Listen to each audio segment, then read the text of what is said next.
Round the garden ran a very lofty wall, but I never cared to ask what lay beyond it.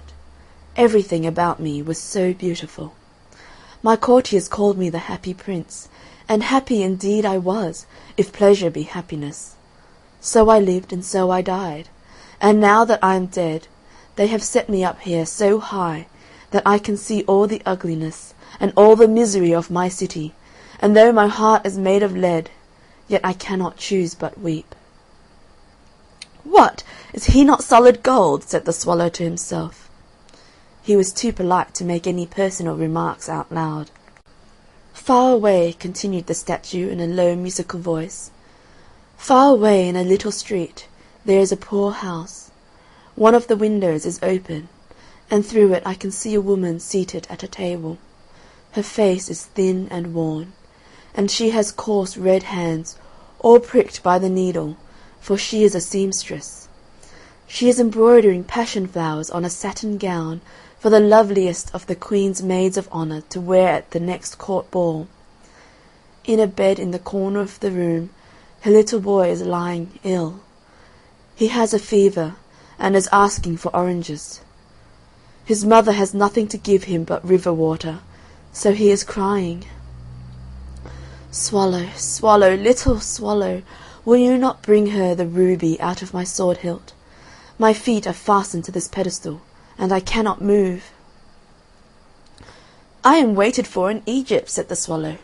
"My friends are flying up and down the Nile, and talking to the large lotus flowers. Soon they will go to sleep in the tomb of the great king. The king is there himself in his painted coffin. He is wrapped in yellow linen and embalmed with spices. Round his neck is a chain of pale green jade, and his hands are like withered leaves."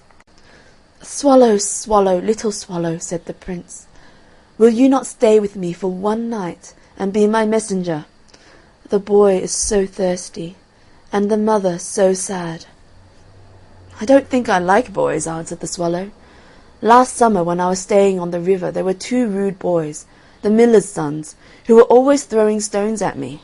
They never hit me, of course, we swallows fly far too well for that, and besides I come of a family famous for its agility, but still it was a mark of disrespect."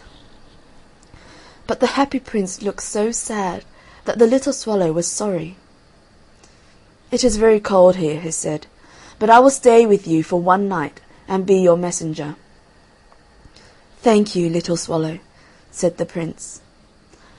So the swallow picked out the great ruby from the Prince's sword, and flew away with it in his beak, over the roofs of the town. He passed by the cathedral tower, where the white marble angels were sculptured. He passed by the palace, and heard the sound of dancing. A beautiful girl came out on the balcony with her lover. "How wonderful the stars are," he said to her, "and how wonderful is the power of love."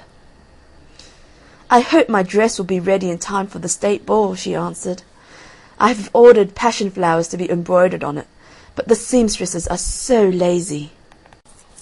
He passed over the river, and saw the lanterns hanging to the masts of the ships. He passed over the ghetto, and saw the old Jews bargaining with each other, and weighing out money in copper scales. At last he came to the poorhouse, and looked in.